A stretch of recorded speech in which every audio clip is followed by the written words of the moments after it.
지금 스터디 카페 창업 시장의 가장 큰 문제점이 뭐냐면요. 오픈 이후에 관리가 안 되고 있는 거예요. 이 사장님들 어떻게 운영하는지 몰라요. 아니 키오스크 사용법, 영수증 갈고 원격으로 껐다 켰다, 자리 잠궜다 풀었다, 비품 채우고 이건 알죠. 운영할 줄 모른단 말이에요. 스터디 카페에 사람을 모으게 하는 방법을 모른다는 말이에요. 음식점에 사람 모으는 방법이 뭔지 아세요? 한번 잠시만 생각해 보세요. 음식점에 사람을 모으는 방법이 뭘까? 맛이 좋아야겠지? 친절도 해야겠지? 아니에요. 광고를 잘해야 돼요. 광고를 잘해야 손님이 와서 이게 맛이 있는지 없는지를 알지, 광고를 안 하면 맛이 있는지 없는지 알 수가 없어요. 스터디 카페 창업을 이미 시작한 분들이 가장 후회하는 게 뭘까요? 바로 고정비예요. 이분들의 공통적인 얘기가 뭐냐면 높은 월세가 생각한 것보다 부담이 많이 된다는 얘기예요. 창업을 처음 시작하는 초보 사장님들은 잘 되는 경우만 생각해요. 앞으로 매출이 얼마 나올 건데 이 정도 월세는 내도 되겠지 라고 잘못된 판단을 내리는 경우가 많아요. 이렇게 하면 문제가 되는 게 뭐냐면요. 초보 사장님들은 매출의 변동성을 견디지 못하세요. 그런데 프랜차이즈들은 꿋꿋이 비싼 월세에 점주님들을 몰아넣어요. 왜 이런 현상이 생기냐면요. 업체들은 이미 알고 있어요. 예비 점주님들이 창업을 선택할 때 가장 중요하게 생각하는 선택 기준이 뭐냐면 눈에 보이는 매출이에요. 창업 박람회를 다녀왔거나 내놓아라 하는 프랜차이즈들에게 창업 상담을 받아보신 분이 계신다면 아마 이런 설명 한 번쯤은 들어보셨을 거예요. 몇 평을 창업하면 몇 좌석이 나오니 매출은 얼마다. 여기서 월세나 고정비를 정확하게 말하는 업체를 보신 기억 있으세요? 그냥 마진율이 몇 프로다 이렇게 얼렁뚱땅 넘어가지, 어디 지역의 평당 월세가 얼마고 관리비가 시세보다 싸고 비싸고 이런 얘기하는 곳 단 한 군데도 없을 거예요. 아마 끈기 있게 물어보셨으면 "그건 지역마다 다릅니다 라고 말했을 거예요. 근데 오히려 지역마다 매출이 달라야 하는 게 아니에요? 경쟁사가 다르고 상권이 다른데 말이에요. 왜 매출은 상권이 다른데 좌석당 매출이 정해져 있고 고정비만 변해요? 어쨌든 그 말만 믿고 창업하시는 분들이 실제 운영을 해 보니까 현실을 깨달은 거예요. 임대인은 월세를 계속해서 올리려고 하고 매출은 생각한 것보다 안 나오고, 아마 창업 상담 단계에서 그 들었던 매출은 기억 저편에 있을 거예요. 적당한 월세라. 스터디 카페를 처음 하시는 초보 사장님이라 가정하고 설명드릴게요. 아무리 낙후된 상가라도 인테리어를 하기 때문에 완전히 깨끗하게 탈바꿈해요. 제가 하나 보여줄게요. 여기는 서울이고 60평에 월세 200도 안 해요. 그런데 초보 사장님들은 이거 보자마자 무서워서 들어가지도 못해요. 이게 불 켜서 그나마 이 정도지 깜깜했을 때는 공포 영화였어요. 그런데 이게 이렇게 바뀌었어요. 웃긴 얘긴데 이거 보시면은 '이제 월세 300 이어도 괜찮은데?' 라는 생각 들지 않아요? 사람 마음 다 그래요. 그런데 업체들은요 이 상가 싫어해요. 왜인 줄 알아요? 이런 데서 공사하면 공사비 더 나오고 신경 쓸 게 훨씬 많거든요. 이런 상가가 아니라 깔끔한 상가에서 공사하면 우리 전기 사장님, 목공 사장님이 얼마나 좋아하시는지 아세요? 그런데 그 비용이 사실 점주님이 앞으로 낼 상가 월세와 관리비예요. 그리고 프랜차이즈들은 홍보할 때 이런 상가 월세 관리비 얘기 안 해요. 매출만 얘기하지. 그러면 뭐예요? 그냥 월세 비싼 데 점주님 하나 꽂아 놓고 월세는 빼고 매출만 홍보하는 거예요. 1,000만 원 매출 찍으면 뭐 할 거예요? 월세가 500 인데. 관리비랑 고정비는 생각도 안 해요? 제가 또 다른 예시 하나 더 들어 드릴게요. 상가 월세는요, 신축이냐 구축이냐에 따라 대로변이나 이면도로에 따라서 엄청나게 달라요. 여기 디디몰세가 얼마일 것 같아요? 일단 여기 매출부터 말해 줄게요. 올해 3월 950만 원 찍었어요. 그리고 지금 4월이라 전체 매출은 아직 안 나왔고 4월 1일부터 7일까지 일주일치 매출이 400만 원이에요. 4월 총 매출은 1200에서 1400만 원 사이가 될 거예요. 이제 여기 보증금이랑 월세 얼마일 것 같아요? 보증금 1,500만 원에 월세 200만 원이에요. '괜찮네.' 라고 생각 들지 않아요? 근데 '매출이 좀 아쉽네.'라는 생각도 한편으론 들죠.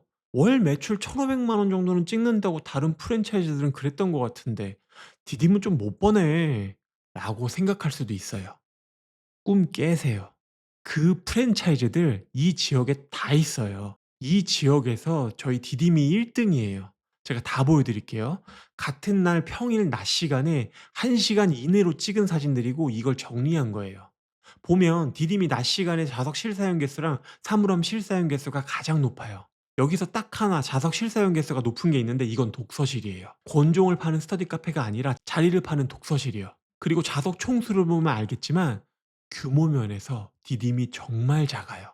여기서 어떤 업체들은 절대 저 좌석 개수를 만들면 안 되거든요. 저 좌석 개수가 절대로 만석으로 채워질 상권이 아니란 말이에요. 근데도 저 좌석 개수를 꿋꿋이 만들었어요. 왜 그랬을까요? 창업 박람회에서 60석을 만들면 좌석당 매출이 20에서 25만 원이니까 월 매출이 1200만 원에서 1500만 원은 갈 거다. 이렇게 홍보했으니까요. 제가 창업 문의 전화를 받아보면 사실 물어보시는 게 다 비슷해요. 50평이면 자리 몇 개나 나와요? 50평이면 평균 매출은 얼마나 돼요? 50평이면 창업 비용은 어떻게 돼요? 이렇게 물어보니까 프랜차이즈들한테 당하는 거예요. 아니 내가 차릴 곳이 경기도인데 대치동 50평 매출을 가져오면 어떻게 하려 그래요? 내가 차릴 곳에 스터디 카페 경쟁사가 11군데가 있는데 경쟁사 하나도 없는 신축 아파트 단지 내상가 독점 매장 매출을 갖고 오면 어떻게 하려고 그래요? 지금 하는 질문이 딱 이거거든요. 학원에서 서울대 몇 명 보냈다는 학원 전단지를 보고 '우리 애도 저기 보내면 서울대를 보낼 수 있겠구나.'라고 믿는 거랑 다를 게 없어요. 어떻게 보면 학원도 좀 치사한 게 서울대 몇 명 보낸 거 잘했어요. 잘한 거 맞아요. 근데 그 서울대 갈 애들 그 학원 안 가도 서울대 갔어요. 그니까 그 애들이랑 그 부모의 케어가 중요했던 거지 학원이 중요한 게 아니란 말이에요. 그런데 학원을 알아보는 부모 입장에서는 사실 바쁘잖아요. 그러니까 어쩔 수 없이 저런 홍보 보고 맡기게 되는 것도 맞아요. 그런데 진짜 좋은 학원을 찾으려면 등록 전에 선생님이랑 대화를 많이 해 봐야 돼요. 이 선생님이 어떤 가치관을 가지고 있는지가 더 중요하지 상담하러 갔는데 "올해 저희가 서울대 몇 명 보냈습니다. 믿고 등록하세요." 이렇게 말하는 학원이면 주차 회차 시간 되기 전에 그냥 나오세요. 웃긴 게 창업 상담도 똑같아요. 상담 전화를 걸었는데 "저희 50 평으로 창업하면 월 매출은 얼마입니다." 이렇게 말하는 곳이 있으면 그냥 끊어도 돼요. 제가 좋은 업체 찾는 방법을 알려드릴게요. 우선 질문이 좋아야 돼요. 그냥 무턱대고 아까처럼 "50 평이면 몇 짜리 나와요? 50 평이면 월 매출 얼마예요?" 이런 거 물어보지 마세요. 구체적으로 물어보세요. 예를 들면 제가 대전 도안동에 거주하고 있고 인근에서 50평 규모로 창업을 하려고 하는데 여기 경쟁자가 A, B, C, D 해서 총 4 개가 있습니다. "이때 제 매출은 어느 정도로 예상하시나요?" 이렇게 물어보세요. 이렇게 물어봐야 업체를 고르는 눈이 생기실 거예요. 여기서 상담 직원 대답이 그건 담당자에게 확인해 보겠습니다." 라고 말한다면 스터디 카페 숫자도 모르는 사람이 창업이라곤 태어나서 단 한 번도 해본 적이 없는 사람이 지금 당신한테 1-2 억짜리 창업 컨설팅을 해 주고 있는 거예요. 믿어지지 않겠지만 이게 창업 현실이에요. 이렇게 해서 업체들을 1 차적으로 추려 놓은 다음에 꼭 대면 미팅을 다 해 보세요. 여기서도 중요하게 체크할 것들이 있어요. 창업 비용 당연히 비교해야 되고요. 예상 매출뿐만이 아니라 예상 매입 비용도 잘 체크해 주는지, 마지막으로 상담 직원의 태도가 어떤지. 여기서 가장 중요한 게 뭘 것 같아요? 아까도 말했지만 상담 직원의 태도가 가장 중요해요. 지금 스터디 카페 창업 시장의 가장 큰 문제점이 뭐냐면요. 오픈 이후에 관리가 안 되고 있는 거예요. 이 사장님들 어떻게 운영하는지 몰라요. 아니 키오스크 사용법, 영수증 갈고 원격으로 껐다 켰다, 자리 잠궜다 풀었다, 비품 채우고 이건 알죠. 운영할 줄 모른단 말이에요. 스터디 카페에 사람을 모으게 하는 방법을 모른다는 말이에요. 음식점에 사람 모으는 방법이 뭔지 아세요? 한번 잠시만 생각해 보세요. 음식점에 사람을 모으는 방법이 뭘까? 맛이 좋아야겠지? 친절도 해야겠지? 아니에요. 광고를 잘해야 돼요. 광고를 잘해야 손님이 와서 이게 맛이 있는지 없는지를 알지 광고를 안 하면 맛이 있는지 없는지 알 수가 없어요. 키오스크 매뉴얼을 안 보고 말할 정도로 외운다고 해서 스터디 카페에 손님이 와요? 하루에 매장 청소 4 시간씩 한다고 스터디 카페에 손님이 와요? 그래서 대면 미팅할 때 여러분은 눈에 불을 켜셔야 돼요. 나랑 상담하는 상담 직원이 자영업에 대해서 알고 있는 놈인지 아니면 그냥 영업자로 펼쳐서 대본이나 읽고 있는 놈인지를 눈에 불을 켜고 구분해야 돼요. 이건 한 달 다녔다가 다른 데로 옮길 수 있는 학원이 아니란 말이에요. 하나 더 알려드릴게요. 딱 한 문장인데 이건 노트에 적고 외우세요. 스터디 카페는 대치동과 목동에 차릴 거 아니면 학생 상대로 차리면 안 돼요. 무조건 20대 이상 성인이 타겟이 돼야 돼요. 지금 알고 있는 거랑 좀 다르죠? 우리 애가 스터디 카페를 잘 다녀서 나도 스터디 카페를 해 보려고 한 건데 그럼 여기 디딤은 학생을 안 받나? 그게 아니에요.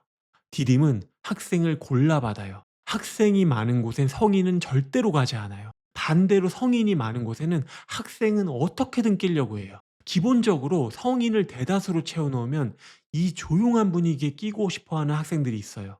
그 애들을 골라 받는 거예요. 아까 제가 디딤 매장 하나를 보여드리면서 여기 성인 비중이 90% 라고 말했잖아요. 거기 중학생도 받아요. 근데 거기서 받는 중학생은요. 학부모가 전화로 자기가 보증할 테니까 우리 애가 단 한 번이라도 떠들면 쫓아내고 환불 안 해 줘도 된다고 믿어 달라고 하는 사람만 받아요. 여기는요. 스터디 카페 분위기가 노량진 학원 시험 시간이랑 똑같아요. 이렇게 운영해야 돈을 많이 버나요? 아니에요. 이렇게 운영해야 손을 덜 쓸 수 있어요. 힘을 덜 들일 수 있어요. 스터디 카페는요, 진짜 부업이어야 돼요. 세상에 어떤 쉬운 일이라고 해도요, 막상 내일이 되면 되게 힘들거든요? 아무리 부업으로 시작한 일이라도 막상 시작하면 힘들어요. 자판기 사업 쉬워 보이죠? 이거 걸린 거 맨날 빼줘야 돼요. 걸린 거 빼기 전까지는 작동도 안 해요. 스터디 카페 난이도를 높여서 애들 위주로 받아도 괜찮아요. 그런데 저는 그냥 조용한 내 디딤 스터디 카페에서 간간히 내 업무도 보고 소일거리도 하고 노트북도 하고 그러는 게 훨씬 좋은 것 같아요. 그냥 제 스타일입니다.